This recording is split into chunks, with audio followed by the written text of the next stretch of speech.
Maintenant, nous allons voir comment trouver un pourcentage.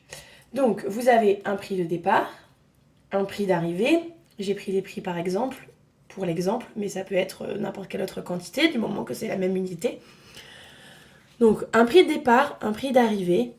Quel pourcentage a été réduit du prix de départ pour obtenir ce prix d'arrivée? Donc, le départ est le même que dans la vidéo précédente sur appliquer un pourcentage. Si vous voulez trouver un pourcentage, vous devez identifier de quel côté est le 100%. Le prix de départ est ce 100%. C'est 100% de ce que vous deviez payer normalement. Et maintenant, il y a deux solutions. Comme dans la vidéo précédente, soit vous commencez par faire un produit en croix et ensuite vous faites une soustraction, soit vous commencez par faire la soustraction et ensuite vous appliquez le produit en croix. Vous connaissez déjà ma préférence.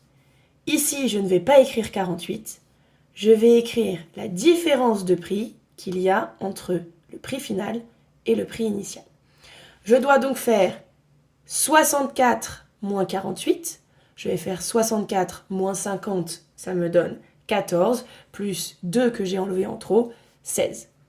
J'ai enlevé 16 € pour passer de 64 € à 48 €. Ces 16 € représentent le montant de la réduction. Je vais donc écrire ce montant ici, et le pourcentage que je vais trouver de ce côté-là sera directement le pourcentage de ma réduction. J'applique mon produit en croix, 16 fois 100 sur 64.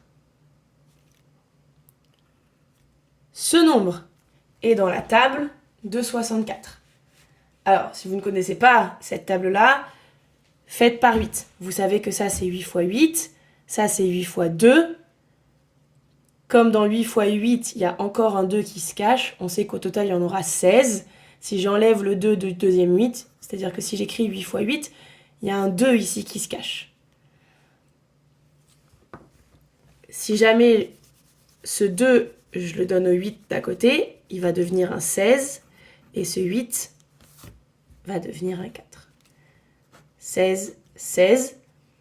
Ici, j'ai 4 fois 25. Il ne me reste que 25. 25% de réduction.